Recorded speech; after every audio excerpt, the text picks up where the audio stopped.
चलिए, good morning बच्चों। पिछले क्लास में मैं आप लोगों को क्या पढ़ा दिया था? वास्कुलर बंडल पढ़ाया था। आज मैं आप लोग को पढ़ाने जा रहा हूँ मोनोकाट का रूट और डाइकाट का रूट।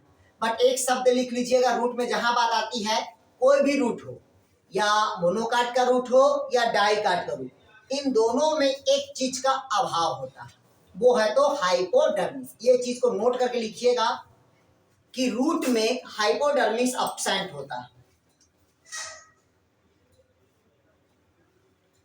लिखिएगा, लिख लिए? क्या लिखिए यार? आपका मतलब रूट में हाइपोडर्मिस का क्या होता है? अभाव होगा, पहला पॉइंट। दूसरा पॉइंट लिखिएगा, इसमें वास्कुलर बंडल रेडियल टाइप से होता है। लिखिएगा, हाँ, दोनों में रेडियल प्रकार का होता है।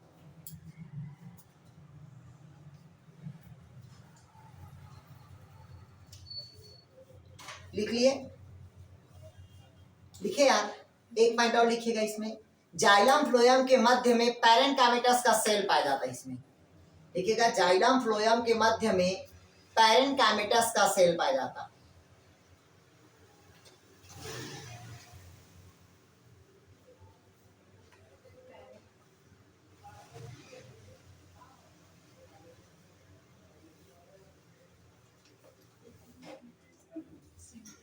हो गया? लिख लिए? चलिए, अब देखिएगा, इसका दोनों का डायग्राम को देखेंगे तो आपको समझ आ जाएगा।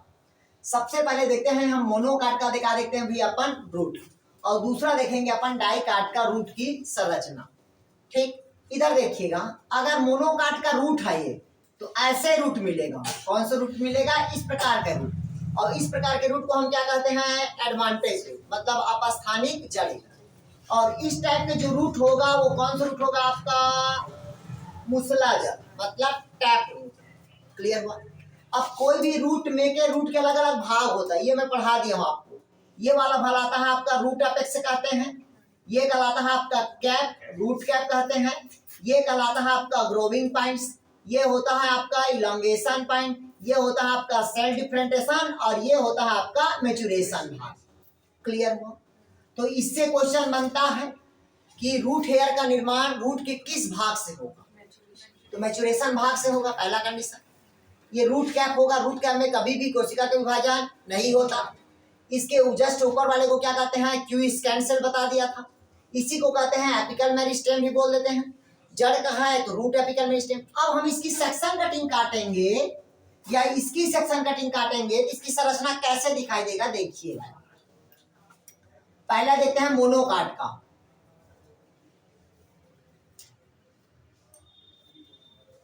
अगर मोनोकाट का है तो ये क्या कहलाएगा? आपका एपिब्लेमा। स्टेम रहेगा, क्या कहलाएगा? वो एपिडर्मिस। अगर जड़ है क्या कहलाएगा? वो एपिब्लेमा।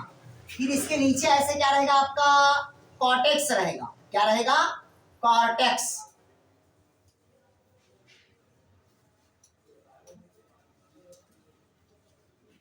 ये क्या है भाई? हमारा कॉर्टेक्स। कॉर्टेक्स के बाद क्या रहता है बताया था मैं आप लोग को? क्या रहता है कॉर्टेक्स के बाद? यार एंडोडर्मिस होगा।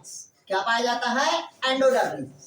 फिर एंडोडर्मिस के बाद क्या रहता है हमारा? पेरिसाइकल रहेगा। ऐसा क्या रहेगा हमारा? पेरिसाइकल। और पेरिसाइकल के बाद क्या रहेगा हमारा? Vascular bundle. बट ये रहता है कि अगर वो मोनोकाट है तो इसकी संख्या कितना बताया मैं आप लोग को? 2 से 8। मतलब 1 2 3 4 5 6 7 और कितना हो गया? 8 हुआ। क्लियर हुआ? तो इसके फिर ऐसे छोटा छोटा रहेगा ये।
समझा दो हमें।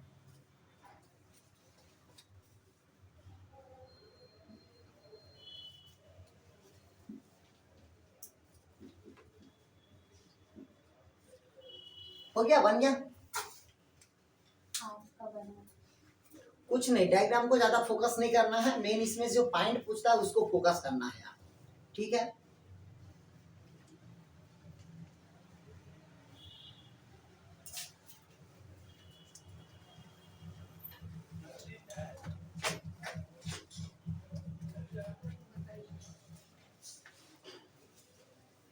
हो गया, बता दो, पढ़ा दो आप, ध्यान से सुनिएगा।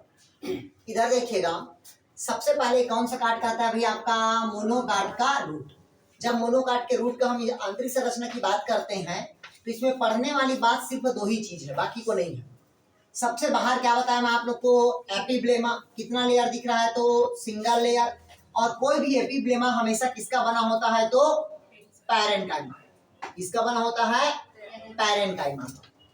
क्लियर हुआ तक के? फिर एपिब्लेमा के नीचे क्या मिलता है अपने को? कार्टेक्स। तो यहाँ पर देखिएगा, एपिब्लेमा के ऊपर अगर रूट है तो उसके ऊपर क्या रहेगा आपका? Root hair. और रूट हेयर का काम होता है वाटर को क्या करना? एब्जॉर्ब करना। क्लियर हुआ तक? फिर जब वाटर का एब्जॉर्ब करता है तो कोई भी वाटर का एब्जॉर्ब करेगा तो ऐसे तो जाएगा ना। तो वाटर का एब्जॉर्प्शन जनरली दो कंडीशन से होता है रूट में। कितना कंडीशन से होगा? दो कंडीशन से। कैसे होता है सुनिएगा इसको भाई। जैसे कि ये जड़ है और जड़ का ये क्या है? रूट हेयर है कि नहीं है यार? अब मैं इसकी संरचना की बात कर रहा हूं।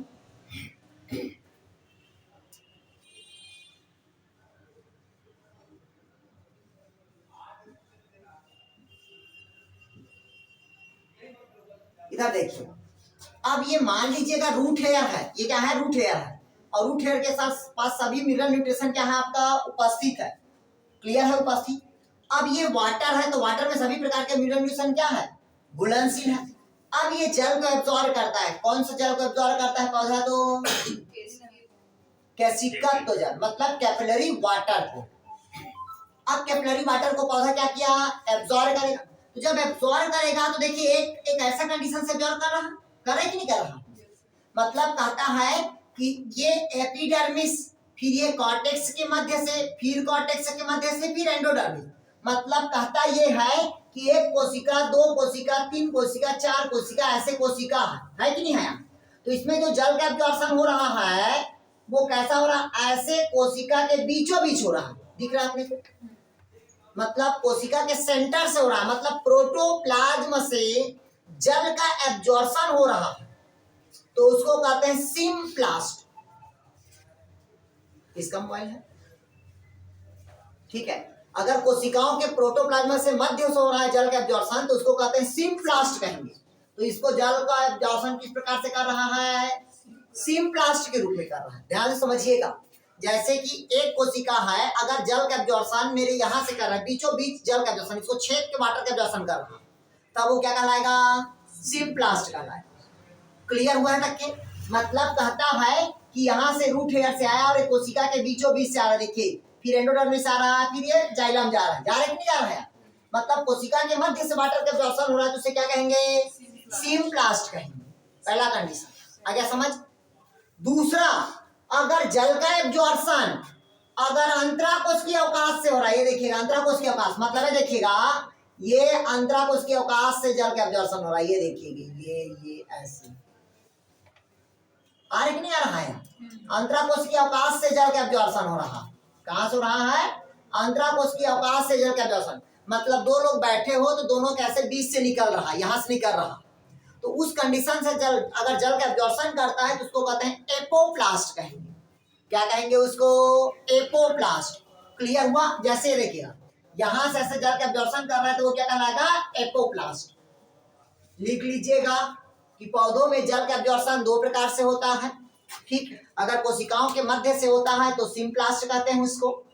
लिखिएगा कोशिकाओं के मध्य भाग से जल का अवशोषण को सिम्प्लास्ट कहते हैं। देखिएगा पौधों में जल का अवशोषण दो कोशिकाओं के मध्य या कोशिकाओं के क्या होता है? मध्य भाग से होता है तो उसे सिम्प्लास्ट कहते हैं। लिख लिए? नेक्स्ट लिखेंगे उसी में। लिखिएगा, अगर दो कोशिकाओं के, लिखिएगा, अगर दो कोशिकाओं के अंतराकोशिकीय, अगर दो कोशिकाओं के अंतराकोशिकीय भाग से जल का अवशोषण होता है तो उसे एपोप्लास्ट कहते हैं। क्लियर हुआ है तक के? मतलब कोशिका के अगर सेंटर से हो रहा है क्या कहलाएगा वो? सिम्प्लास्ट। अगर दो कोशिकाओं के बीच से हो रहा है अंतराकोश की गैप से क्या कहलाएगा वो? एपोप्लास्ट कहलाएगा। क्लियर हुआ है तक क्या? आपको आया जी? आगे ना समझ? गुड। सर वीडियो नहीं आ रहा है। वीडियो नहीं आ रहा है? कैसे नहीं आ रहा है वीडियो? अभी भी नहीं आ रहा है क्या? नहीं आ रहा। काट के जोड़ रहे हैं, रुकिएगा।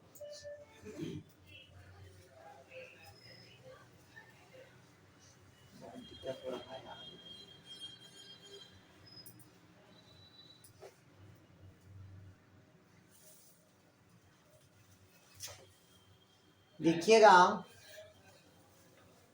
अरे यार तो डाल दिया करो यार डेली यार एक लिंक को यार, उसी लिंक को डाल दिया करो नीचे में। अब दिख रहा है खान? खान दिख रहा है? हाँ इधर देखिएगा। अब समझ आ गया? मतलब कोई भी पौधा जल का अब्जॉर्प्शन कितने रूप से करेगा? दो रूप से। पहला कोशिकाओं से मध्य हुआ तो सिम्प्लास्ट, अगर दो कोशिकाओं का अंतराकोश के बीच से हो रहा है तो एपोप्लास्ट। मतलब कुल मिला के ये रूट हेयर वाटर का क्या कर लिया यार? एब्जॉर्प्शन किया। जब एब्जॉर्प्शन किया तो पहला कहाँ जाएगा वो? इपिब्लेमा। कितना लेयर है तो? Single layer. किसका बना होता है? पैरेन्काइमेटस। दूसरा क्या होता है? कॉर्टेक्स। कॉर्टेक्स भी किसका बना होता है आपका? पैरेन्काइमा का। लेकिन रियल में कॉर्टेक्स को 3 भागों में बांटा गया। कॉर्टेक्स का जनरली 3 सेल्स होता है, उसमें एक ही कोशिका होता है, वो है तो कोलेनकाइमा। कौन सा काइमा होता है? कोलेनकाइमा। क्योंकि मैं आप लोग को कोलेनकाइमा में बताया था कि इसमें क्लोरोफिल प्रेजेंट रहेगा, तो यहाँ पर क्लोरोफिल क्या है? एब्सेंट। फिर क्लोरेनकाइमा का बनेगा क्या? नहीं बनेगा। अगर यहाँ पास की सेल ऐसे रहता, डबल डबल रहता, तो वो क्या कहलाता? स्क्लेरेनकाइमेटस। तो ऐसा है क्या? नहीं है।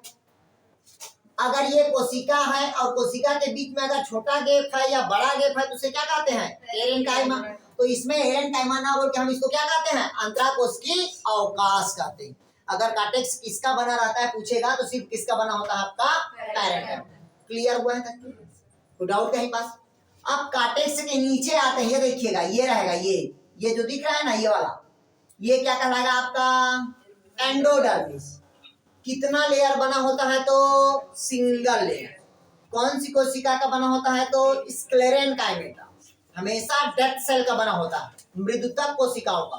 पेरिसाइकल और एंडोडर्मिस दोनों स्क्लेरेनकाइमेटस कोशिकाओं का बना होता है। ध्यान से बैठ सुनिएगा। एंडोडर्मिस किसका बना होता है? स्क्लेरेनकाइमेटस का। किसका बना होता है ये? स्क्लेरेनकाइमेटस का। ये देखिएगा,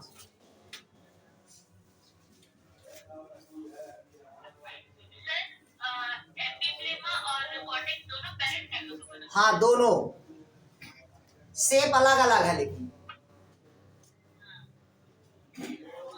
ये एंडोडर्मिस किसका बना होता है? स्क्लेरेनकाइमेटस का। कितना लेयर रहता है तो? Single layer. और हमेशा इसमें मैं बताया था, इसमें क्या पाया जाता है? कैस्पेरियन की स्ट्रिप बताया था, बार बार मैं बता रहा हूँ। इसमें क्या पाया जाता है? इसमें कैस्पेरियन की स्ट्रिप पाई जाती है, पहला कंडीशन। दूसरा देखिए आप, इसके जस्ट नीचे क्या रहता है आपका? पेरिसाइकल। जस्ट नीचे क्या रहता है? पेरिसाइकल। तो पेरिसाइकल भी मृत कोशिकाओं का बना होता है। मतलब कौन सी कोशिका होगा? स्क्लेरेनकाइमेटस। किसका बना होता है? स्क्लेरेनकाइमेटस का। और स्क्लेरेनकाइमेटस का खासियत है, इधर देखिएगा, जैसे ये एक सेल है, इधर देखिएगा, ये एक सेल है ना, तो इस प्रकार का रहता है एपिडर्मिस।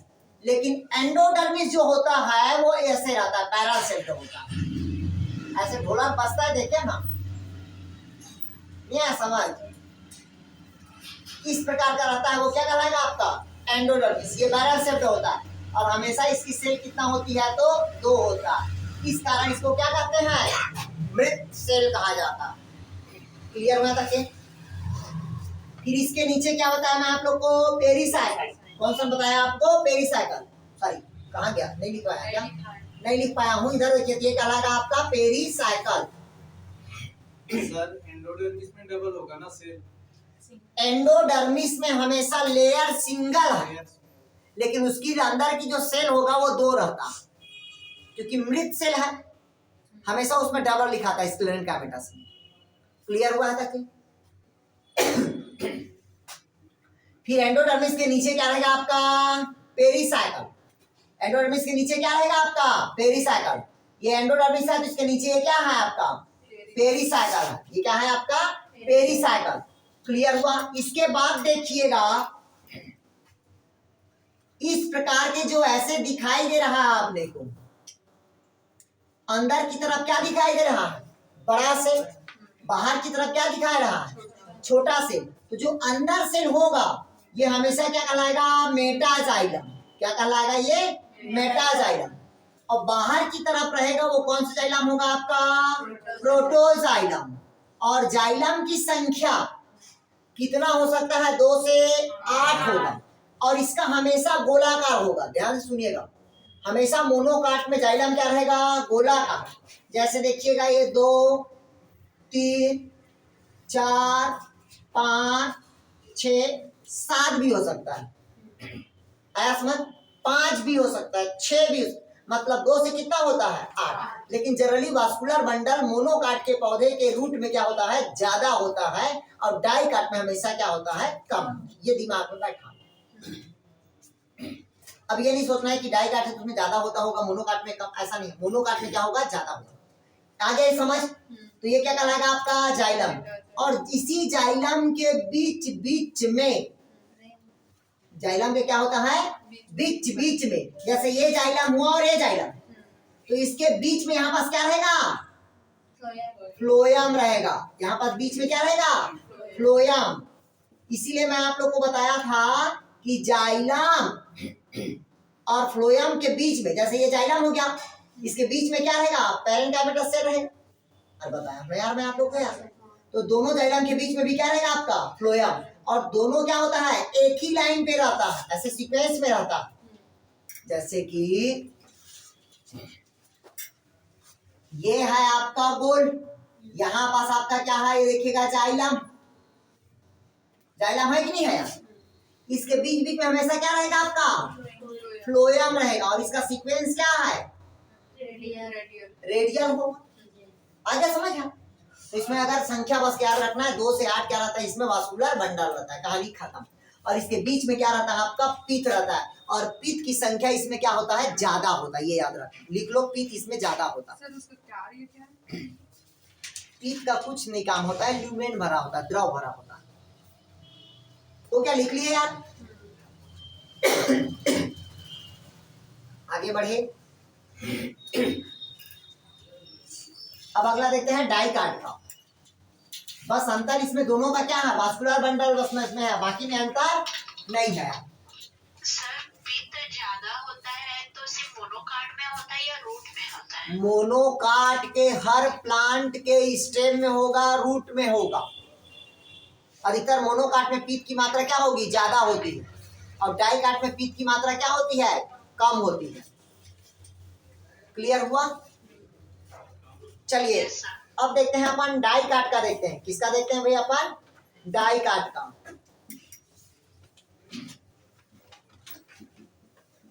अब क्या देख रहे हैं भाई अपन, डाइकाट का रूट का देख रहे हैं, फिर स्टेम का बताऊंगा पहले। बस अंतर बस इसमें यही है, वास्कुलर बंडल बस में डिफरेंट है। जैसे देखिएगा यहाँ पास, बस अंतर बस को लिखते हैं, ज्यादा चीज को अपन फोकस नहीं करते हैं। इसका सीक्वेंस तो पता हो जाएगा। पहला क्या होता है आपका, रूट हेयर, दूसरा क्या है आपका, एपिडर्मिस। अब हम बड़ा बड़ा नहीं लिख रहे हैं ना यार, मतलब ज्यादा नहीं बना रहे हैं अपन। सॉरी,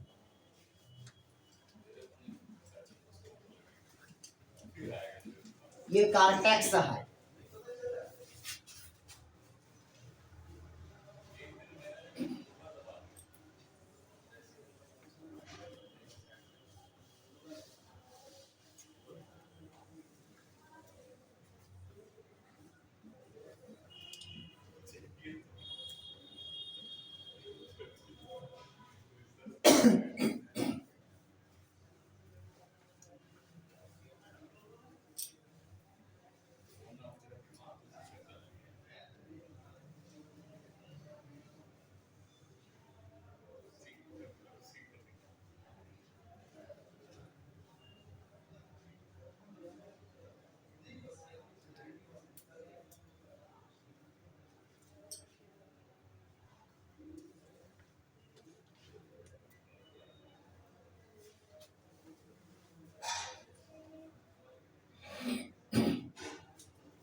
चलिए बन गया।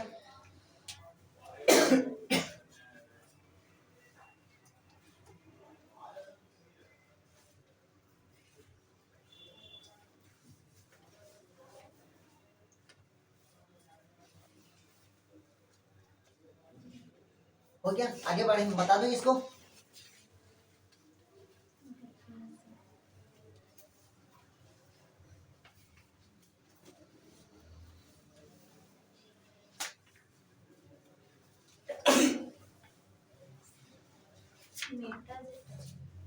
हो गया, समझा दो। फ्लोएम बता तो लिया, फ्लोएम लिख दिया ना। के पास पेरेंट सेल रहती है बोल रहे हैं, तो फ्लोएम के अगल बगल में रहती है। हाँ बता रहे हैं, क्यों टेंशन ले रहे हो आप।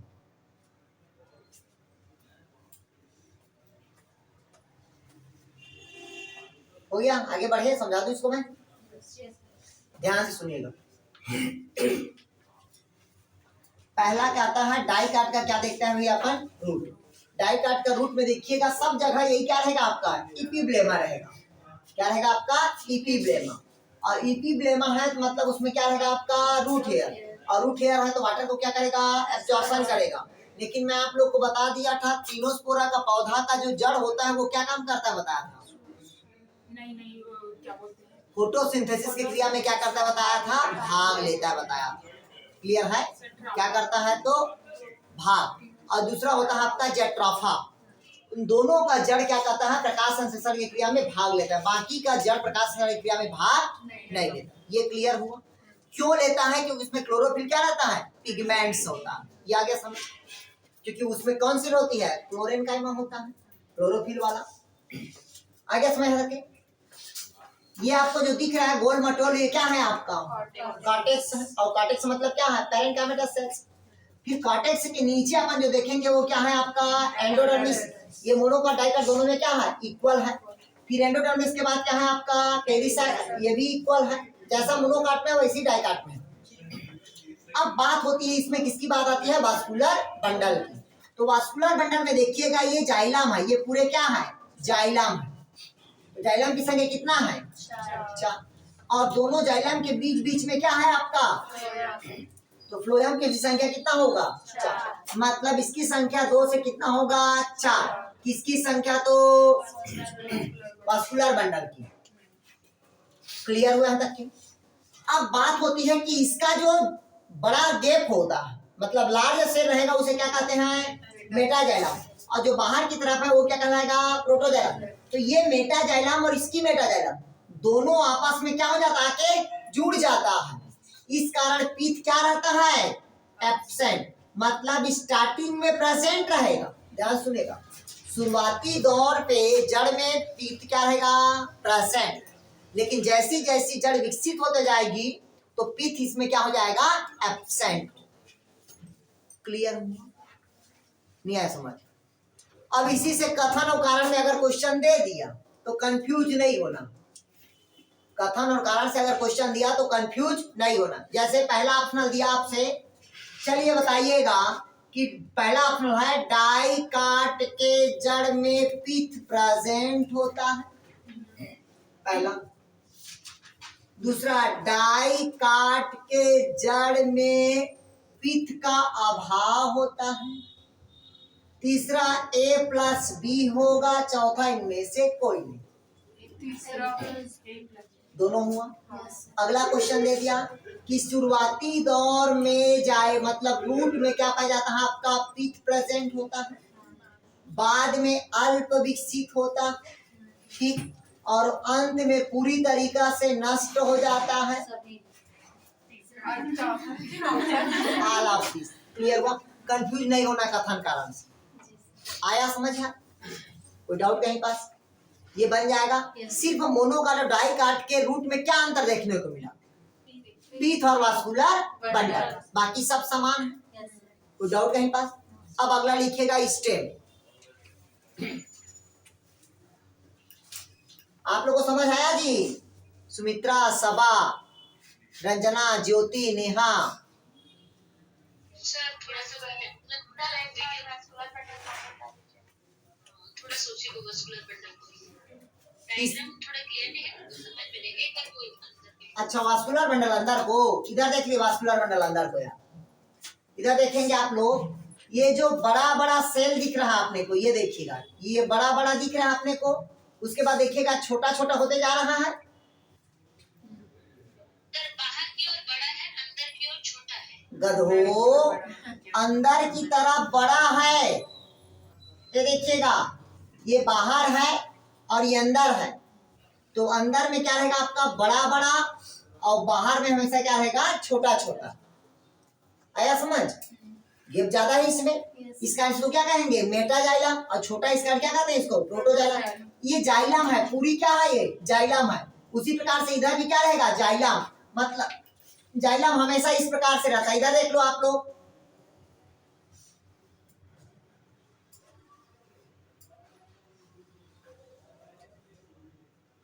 अरे सॉरी, ये तो वास्कुलर।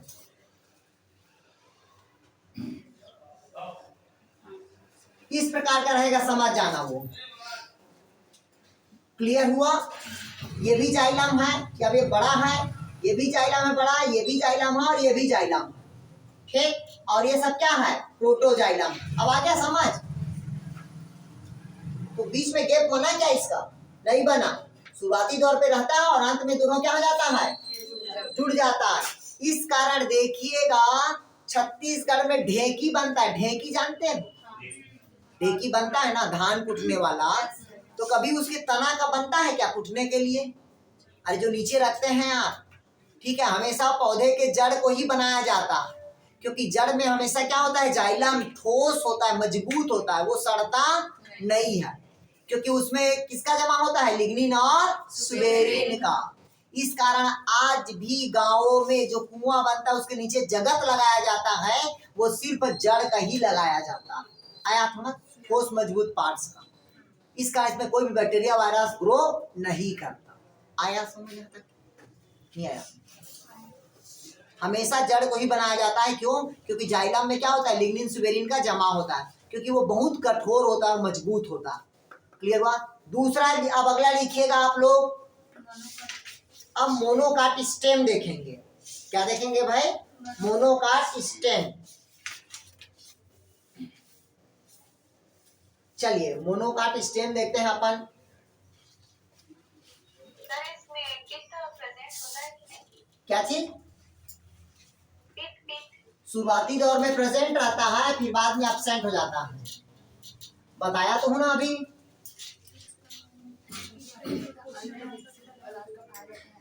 चलिए अब देखिएगा, अब मोनोकाट का स्टेम देखते हैं। किसका देखते हैं भाई, मोनोकाट का स्टेम। इधर देखिएगा मोनोकाट का स्टेम।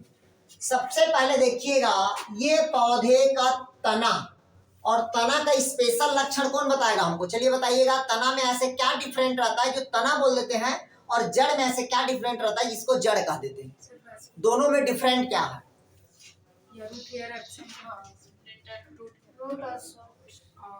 एग्जैक्ट आंसर कौन बताएगा, पहला ऑप्शनल। दोनों में वास्कुलर बंडल प्रेजेंट रहता है, अंतर पूछ रहा हूं, ठीक। दोनों में वास्कुलर बंडल क्या रहता है आपका, प्रेजेंट। दोनों में नोड और इंटरनोड एब्सेंट होता है। तो हमेशा स्टेम को और रूट को जो अलग अलग डिफाइन किया जाता है वो सिर्फ नोड और इंटरनोड के बेस। क्लियर है? अगर तना है तो क्या मिलेगा उसमें, नोड, और अगर वो जड़ है तो उसमें रूट, मतलब नोड क्या रहेगा, एब्सेंट रहेगा। क्लियर हुआ? आ गया समझ? अगर यहीं पास अगर राइजोम रहता तो राइजोम में क्या डिफरेंट रहता, उसमें नोड और इंटरनोड है, बट उसमें क्या रहता है आपका, स्केल लीफ रहेगा, तब उसको राइजोम कहते हैं। क्लियर हुआ? जैसे ये गांठ है तो गांठ को हम क्या बोल देते हैं, नोड, और दो गांठ के बीच को हम क्या कहते हैं, इंटरनोड। क्या कहेंगे, इंटरनोड। अगर इसी नोड के ऊपर पत्ती के समान संरचना है तो इसको कह देते हैं स्केल लीफ, और स्केल लीफ स्पेशल कैरेक्टर है, तना का मॉडिफिकेशन है। तो अदरक क्या है, तना का रूपांतरण। अभी पढ़े हो, अभी एग्जाम्पल भी दिया है आप लोग 12 नंबर पे। क्लियर हुआ। अदरक अदरक में हल्दी में सब में क्या पाया जाता है, राइजोम का रूपांतरण, मतलब तना का ही रूपांतरण है, लेकिन कहते हैं उसको क्या है, राइजोम, क्योंकि भूमिगत तना है। क्लियर है तक के? और जड़ में ऐसा पाया जाता है क्या, नहीं। तो मूली क्या है, जड़ है। और चुकंदर क्या है, गाजर क्या है, क्लियर हुआ। अभी सब उपास थी। शकरकंद क्या है, क्लियर हुआ, नहीं आया समझ। तो आलू क्या है,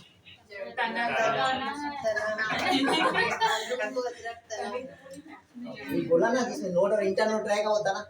क्यों सुमित्रा,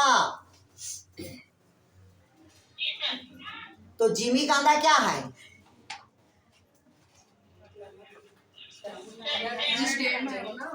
स्टेम। चलिए इधर देखेगा, अब कहता है मोनोकाट का स्टेम।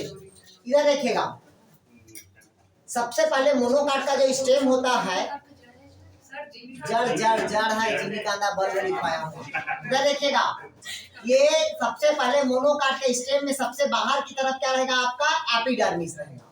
क्या रहेगा भाई आपका, एपिडर्मिस।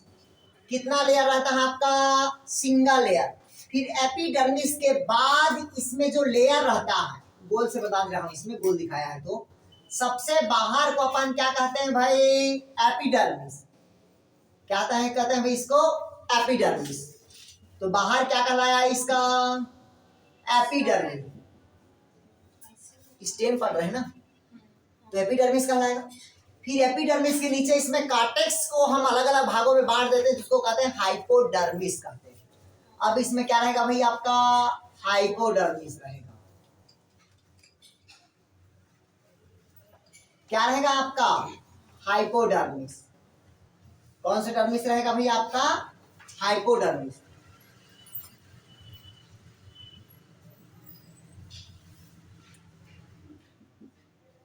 क्लियर हुआ।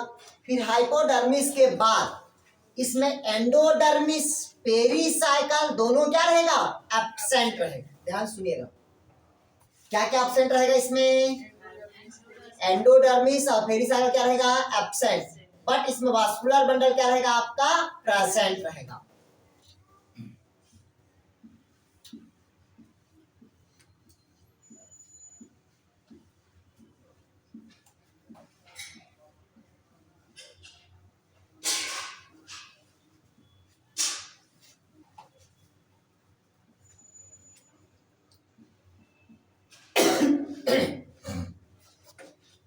चलिए लिखिएगा, वास्कुलर बंडल क्या रहेगा आपका, प्रेजेंट।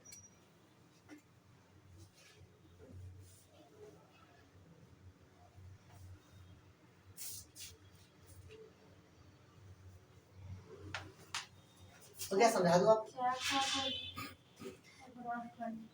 इधर देखिएगा,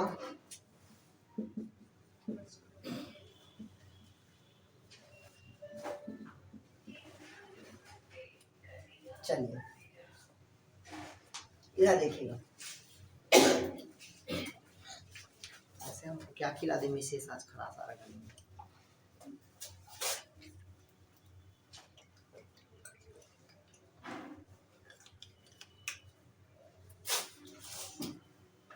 हो गया, समझा दे भैया।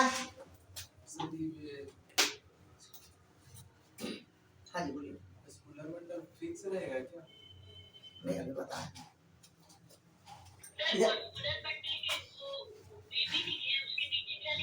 ग्राउंड टिश्यू, खाली जगह को सब ग्राउंड टिश्यू कहते हैं। इधर समझिएगा भाई, सबसे पहले क्या था आपका, एपिडर्मिस, वो सब में रहेगा। दूसरा आपका क्या है, हाइपोडर्मिस, इसके तरह में है आपका मोनोकाट के। इसमें एंडोडर्मिस, पेरीसाइकल क्या है आपका, एब्सेंट है। एंडोडर्मिस, पेरीसाइकल क्या है आपका, एब्सेंट है। क्लियर हुआ। फिर नेक्स्ट देखिएगा, इसमें वास्कुलर बंडल क्या है आपका, प्रेजेंट है। और इसका जो वास्कुलर बंडल होता है वो दो आंख दिखता है और एक नाक जैसे दिखता है, कंफ्यूज नहीं होना। दो आंख और एक नाक, मतलब ऐसे दिखता है। इधर देखो वाले, ये इसका वास्कुलर बंडल है, ऐसे रहेगा और ऐसे रहता, इस प्रकार का रहता वास्कुलर बंडल। क्लियर हुआ। और हर एक वास्कुलर बंडल पे नीचे में हमेशा जाइलम रहेगा और ऊपर हमेशा क्या रहेगा आपका फ्लोएम रहेगा। इस प्रकार के इसमें वास्कुलर बंडल हमेशा क्या होता है, क्लोज टाइप के होता है। ध्यान से सुनिएगा, मैं पहले बता रहा हूँ, मोनोकाट हमेशा वास्कुलर बंडल क्या रहेगा आपका, क्लोज रहेगा। क्लियर हुआ, आने समझ गया। तो ये जो पूरा वास्कुलर बंडल दिख रहा है और मोनोकाट के स्टेम में वास्कुलर बंडल बिखरा हुआ पाया जाता है। लिख लीजिएगा, मोनोकाट के स्टेम में वास्कुलर बंडल बिखरा हुआ पाया जाता है।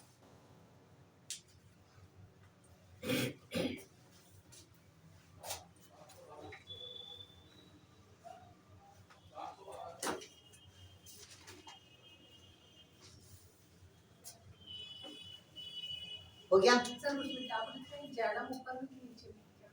अरे प्रकृति का नियम है, फ्लोएम हमेशा ऊपर, जाइलम हमेशा नीचे। क्लियर हुआ यार। इधर देखिएगा कि इसका जो वास्कुलर बंडल होता है वो बिखरा हुआ रहता है, अरेंजमेंट नहीं रहता। मतलब यहाँ पास हो सकता है वास्कुलर बंडल, यहाँ पास कहीं भी हो सकता है। मतलब बिखरा हुआ जो दिखेगा वो किसका है, मोनोकाट स्टेम में। क्लियर हुआ, वास्कुलर बंडल क्या रहेगा, बिखरा हुआ। और वास्कुलर बंडल में एक साथ जाइलम और क्या रहता है आपका फ्लोएम। जैसे ये देखिएगा तो इधर वाला क्या रहेगा आपका जाइलम, तो ऊपर वाला क्या कहलाएगा आपका फ्लोएम। तो एक साथ है, मतलब इस प्रकार का वास्कुलर बंडल क्या होगा, कॉन्जॉइंट, कोलेटरल एंड क्लोज प्रकार का होगा। क्लियर हुआ। चलिए और लिखिएगा, हो गया, आगे बढ़े अब। ऐसे लिखिए, थोड़ा सा नोट करके लिखिएगा। मोनोकाट के प्लांट में कैंपेनियल सेल प्रेजेंट होता है। लिखिएगा, मोनोकाट के स्टेम में कैंपेनियल सेल प्रेजेंट होता है।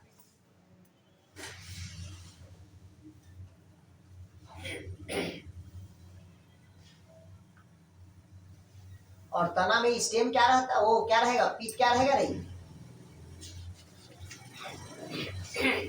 एब्सेंट रहता है। लिख लीजिएगा एब्सेंट।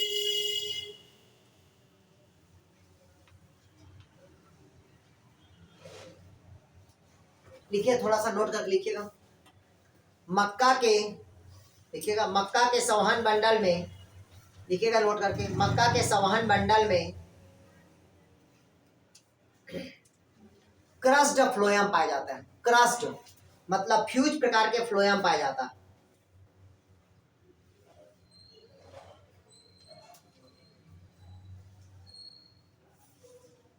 फ्यूज प्रकार का, क्या, फ्यूज प्रकार का क्रस्ड पाया जाता है या क्रस्ट फ्यूज प्रकार का फ्लोएम पाया जाता है।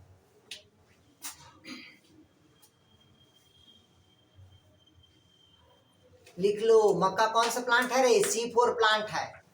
लिखिएगा, मक्का C4 प्लांट है। लिख लीजिएगा, मक्का C4 प्लांट है। मक्का कौन सा प्लांट है, C4 प्लांट। C4 प्लांट मतलब समझते हो, इसमें कार्बन की संख्या कितना होगा, 4। तो 4 कार्बन वाले तत्व में से पहला उत्पाद क्या होगा, 4 कार्बन वाला कौन कौन सा तत्व होता है, malic acid, aspartic acid, ऑक्जेलो acetic acid. लेकिन C4 प्लांट का पहला उत्पाद होता है ऑक्जेलो एसिटिक एसिड, जो 4 कार्बन वाला तत्व था। अरे जिस प्रकार से C3 में 3 कार्बन होता है ना, जिसका पहला उत्पाद क्या होता है, फास्फोग्लिसरिक एसिड, उसी 3 वाला का तो फास्फोग्लिसरिक एसिड हो गया। 4 वाले का क्या होता है, ऑक्जेलो एसिटिक एसिड। और 2 कार्बन वाला भी होता है जिसको कहते हैं फास्फोग्लाइकोलेट। अरे C2 साइकिल। आगे पढ़ाऊंगा, टेंशन मत लो, उसमें पढ़ाऊंगा, बोला ना फिजियोलॉजी में है सब ये। क्लियर हुआ तक के। नेक्स्ट लिखिएगा इसी में आप, हाँ लिखिएगा, मक्का लिखे ना, क्या लिखे इसमें, C4 प्लांट। वही पास लिखिएगा, इसमें क्रेंज एनाटॉमी पाया जाता है। क्रेंज एनाटॉमी,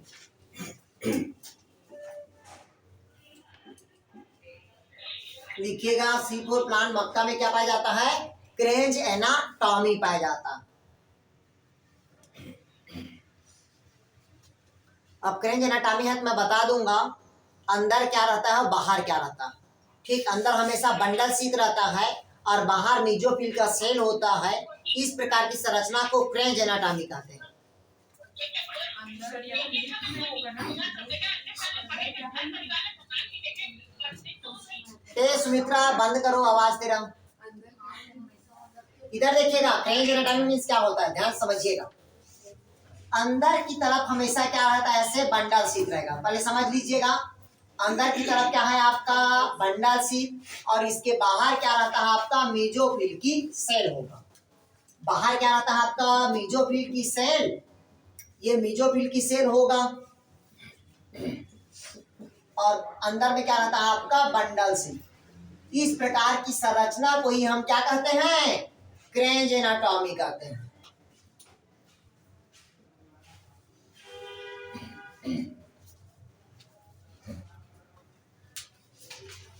हो गया, आगे बढ़े इसका। सर ये लीफ में हो सकता है इसलिए मेसोफिल आना चाहिए तो हम लोग तो स्टेप का पढ़ा। हाँ तो स्टेम में भी हरा देखिए, मक्का दिखता है हरा।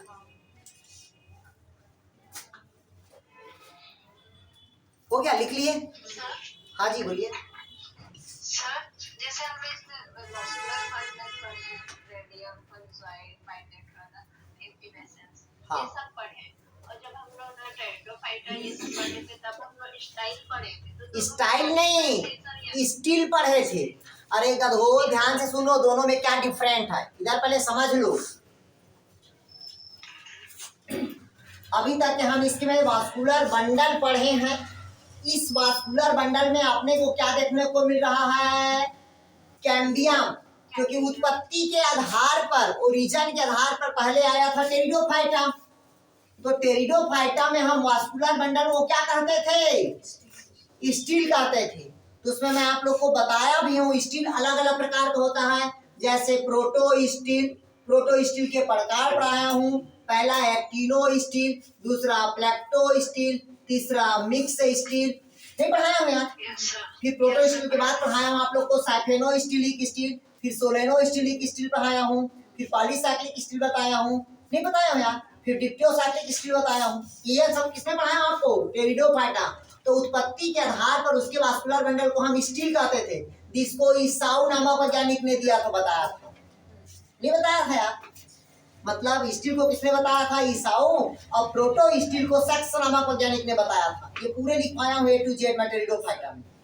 तो उसमें स्टील कहते थे, क्यों, क्योंकि टेरिडोफाइटा में कैम्बियम क्या होता है, एब्सेंट होता। कैम्बियम क्या होता है, एब्सेंट होता। आया समझ, नहीं आया। अब इधर जब उत्पत्ति हो रहा है तो धीरे धीरे कैम्बियम क्या होगा आपका, ओरिजिन होगा। इसी कारण देखिएगा मोनोकाट में कैम्बियम क्या है, एब्सेंट है। डाइकाट में कैम्बियम क्या है आपका, प्रेजेंट। नहीं आया भाई। एंजियोस्पर्म के पहले क्या आया होगा, जिम्नोस्पर्म। इसी कारण देखिएगा उसमें फ्लोएम का कंपेनियनशिप क्या रहता है, एब्सेंट। उसी प्रकार के जाइलम का बेसल्स क्या रहता है, प्रेजेंट। उसके बाद जो पौधा आया है आपका इफेड्रा, बेल्चियाना और नीटम, उसमें धीरे धीरे बेसल्स क्या हुआ, प्रेजेंट। फिर एंजियोस्पर्म एक प्लांट आया, नहीं आया समझ। तो धीरे धीरे हर चीजों की क्या हुआ है, उत्पत्ति। जैसे मैं आपसे पूछा कि पृथ्वी में पहला कौन सा जीवों की उत्पत्ति हुई, तो बैक्टीरिया, आर्कीबैक्टीरिया हुआ। फिर इन सबको समुद्र में क्या हुआ, खाने का चीज हुआ, मछली आया, बोलते हैं ना, मछली आया है, पहले मछली जीव है, नहीं आया समझ आ। फिर पेड़ पौधा है वहां, तभी तो मछली आया होगा। तो ओरिजिन के आधार पर हर चीज की क्या हो रही है, उत्पत्ति हो रही। इसी प्रकार के मछली जब ओरिजिन हुआ तो 2 हाथ था, फिर उसके बाद थल वाला आया तो 3 हाथ हुआ। पृथ्वी में आया जमीन में चलने के लिए तो 4 हाथ। मतलब उत्पत्ति के आधार पर इसका क्या हुआ, अलग अलग ओरिजिन हुआ। जैसे अभी हम उत्पत्ति हुए हैं, हमारे जो बच्चे आएंगे, अभी रिसर्च चल रहा है, उन लोग का जो सिर होगा वो बड़ा बड़ा रहेगा और हाइट क्या रहेगा आपका, छोटा छोटा। ये रिसर्च चल रहा है एलियन टाइप का, आने वाले दिन पे ऐसे ही रहेगा। नहीं है समझ। इतना बड़ा शरीर को लेके क्या करोगे, कोई काम का नहीं है। सिर्फ किसका खेल है, दिमाग का। सर तो सिर बड़ा होने से माइंडेड थोड़ी हो जाएंगे। सिर बड़ा होने से ही माइंडेड होते हैं, क्यों, क्योंकि ब्रेन में जनरली क्या होता है, एक द्रव भरा होता है जिसको कहते हैं सेरिब्रोस्पाइनल का द्रव। और वो द्रव क्या करता है, वो सिर्फ वो बैलेंस करता है ब्रेन को। लेकिन जिसका ब्रेन को जनरली क्या होता है, 3 पार्ट बांटा है, अग्रभाग, मध्य और पश्च। तो अग्रभाग जनरली किसका बना होता है, पहला होता है सेरेब्रम, रम दारू याद रखना। जिसका सेरेब्रम बड़ा होता है, मतलब ब्रेन का 2/3 क्या होता है, सेरेब्रम होता है। तो यहाँ से देखिएगा, ये यहाँ से लेकर ऐसे पूरा और ऐसे देखिएगा, जिसका माथा चौड़ा रहता है, देखिए गौर किया पर, जिसका माथा चौड़ा होता है मतलब ये यहाँ से लेके यहाँ तक के और ये यहाँ तक के, ये भाग कहलाता है सेरेब्रम। यही सेरेब्रम है जो मनुष्य में सोचने समझने की क्रिया को बढ़ाता है। आया समझ? पहला होता है सेरेब्रम, दूसरा होता है डायसेफेलन, ठीक है, तीसरा होता है हाइपोथैलेमस और थैलेमस, ये अग्र भाग का। मध्य भाग में होता है आपका मतलब कार्पस कैलोसम होता है, ठीक है, और दूसरा होता है सेरेब्रल। देखिए रम है, बोलते हैं ना दारू में नशा करता है सेरेब्रम, रम दारू ज्यादा नशा करता है, इस कारण इसको क्या कहते हैं, सेरेब्रम। बीच को कहते हैं स्ट्रेम, जिसको बढ़ता है आपका कार्पस कैलोसम होता है, दूसरा होता है सेरेब्रल। कार्पस कैलोसम का काम होता है देखने और सुनने का, और तीसरा होता है जिसको कहते हैं आपका पश्च मस्तिष्क, जिसको कहते हैं छोटा दिमाग। तो उसका 3 भाग होता है, पहला होता है सेरेबेलम, दूसरा होता है आपका हाइपोथैलेमस मतलब दूसरा होता है पोन्स, और तीसरा होता है मेडुला ऑब्लांगेटा। आया? तो मैं आप लोग को पढ़ाऊंगा फिजियोलॉजी, जब पढ़ाऊंगा तब। क्लियर है? और मनुष्य एक ऐसा जीव है जो मुस्कुराता है, बाकी ऐसा कोई भी जीव नहीं है जो मुस्कुराता होगा। और मुस्कुराने का सिर्फ एक ही रीजन है, वो है तो कार्पस कैलोसम। आया? कार्पस लुटियम नहीं, कार्पस लुटियम वो रिप्रोडक्टिव ऑर्गन्स का है जो ओवरी में बनता है।